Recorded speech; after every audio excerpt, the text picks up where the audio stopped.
దేవుని యొక్క పరిశుద్ధమైన నామమునకు మహిమ కలుగునుగాక. క్రీస్తునందు ప్రియమైన వారందరికీ నా స్తోత్రములు తెలియజేయుచున్నాను.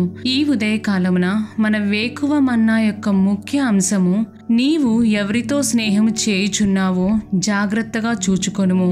దీని ధ్యానార్థమై మనము సామెతలు 13వ అధ్యాయము 20వ వచనము వైపు మన పరిశుద్ధ గ్రంథమును త్రిప్పెదముగాక.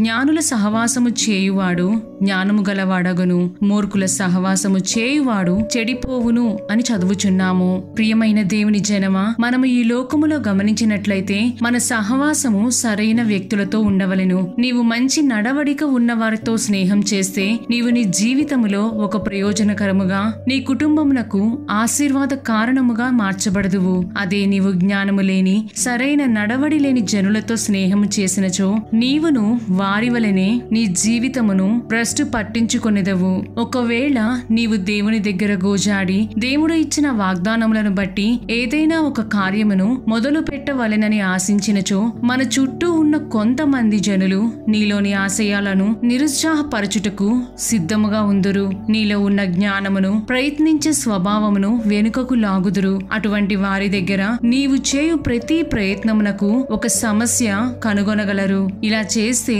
ఒకవేళ నష్టము వచ్చినచో ఎలా అనియు, అప్పుడు సమస్యలు ఎదుర్కొనడం కంటే అసలు మొదలు పెట్టకుండా ఉండడం మంచిదనియు నీకు ఉచిత సలహాలు కూడా ఇచ్చుదురు. ఇంకొంతమంది అయితే వెక్కిరింపుగా, వారు తలపెట్టిన ఆ కార్యము జరిగినప్పుడు చూద్దాములేండి, వీరి వల్ల ఏమవుతుంది, అసలు వీళ్ళకి మొదలు పెట్టే కార్యమునకు కావలసిన అనుభవము ఏముంది, త్వరలోనే సమస్తమును నష్టపోయి కూర్చుంటారు చూడండి అని మన వెనుక మాట్లాడుదురు. ఇటువంటి వారిని నీ ప్రక్కన పెట్టుకొని నీవు నీ గురిని చేరకపోగా నీలో ఉన్న ఆసక్తి ఒక్కొక్కసారి నీ విశ్వాసము సైతం కోల్పోదువని గ్రహించుము. నీవు స్నేహితులుగా భావించి వారి కొరకై అనేక కార్యములు చేసినప్పటికీ, వారికి అన్నిటిలో సహకరించినప్పటికీ నిన్ను క్రిందికి లాగే వారికి దూరముగా ఉండుము.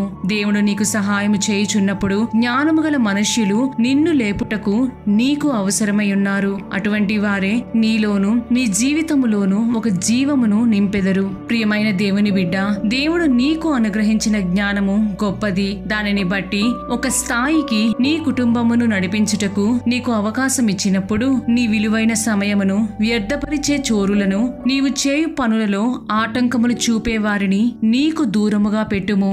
ఒక్క మాటలో చెప్పవలనని నిన్నును నీ యొక్క మంచి ఆలోచనలను లేదా ప్రయత్నములను కట్టడి చేసి నిన్ను ముందుకు వెళ్లనివ్వకుండా చేసి నీలోని ప్రావీణ్యతను బయటకి తీయని దుష్టుల యొక్క సాంగత్యమునకు దూరముగా నుండుము. ఒకవేళ నేడు నీవు ఒంటరిగా మిగిలి ఉన్నావా, అది ఒక కాలము వరకే.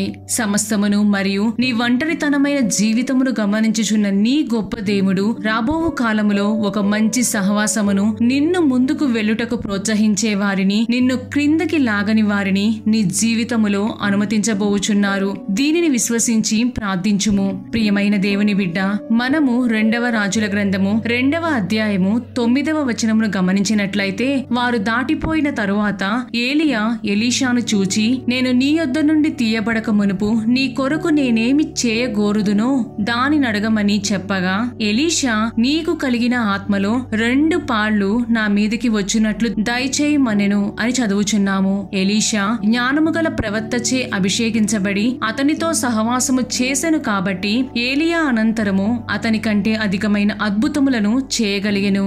మనము అపోస్తలుడైన పౌలు కొరింథీలకు రాసిన మొదటి పత్రిక 15వ అధ్యాయము 33వ వచనమును గమనించినట్లయితే, మోసపోకుడి, దుష్ట సాంగత్యము మంచి నడవడిని చెరుపును అని చదువుచున్నాము. మనము దుష్టులతో దుష్టులతోనూ అజ్ఞానులతోనూ సహవాసము చేసినట్లయితే మనలో ఉన్న మంచితనమును సైతం మనము కోల్పోదుమని జ్ఞాపకముంచుకొనవలెను. కాబట్టి జాగ్రత్తగా నీవు నీ జీవితములో ప్రవేశించే స్నేహితులను గమనించుకొనుము. మన నిజ స్నేహితుడైన ప్రభువును ఆనుకొని ఆయన చేసిన వాగ్దానములను విశ్వసించి ఓపికతో ముందుకు సాగుము. ఆయన చిత్తమైన వారిని నీ జీవితములోనికి అనుమతించుదురు. ఆయన చిత్త ప్రకారముగా నీ జీవితములోనికి ప్రవేశించిన వారు నీకు మంచి సమరయుడుగా ఉందురు. ప్రభువా, నా జీవితములో నీ చిత్తమైన వారు మాత్రమే స్నేహితులుగా ఉండాలి. సరైన వ్యక్తులతో నేను నడవాలి. జ్ఞానుల సహవాసములో నేను ఎదగవలెను అని అనుదినము ప్రార్థించుకొనుము. దేవుడు చిత్త ప్రకారము నిన్నును మరియు నీ కుటుంబమును కాచి కాపాడి నడిపించుదురుగాక.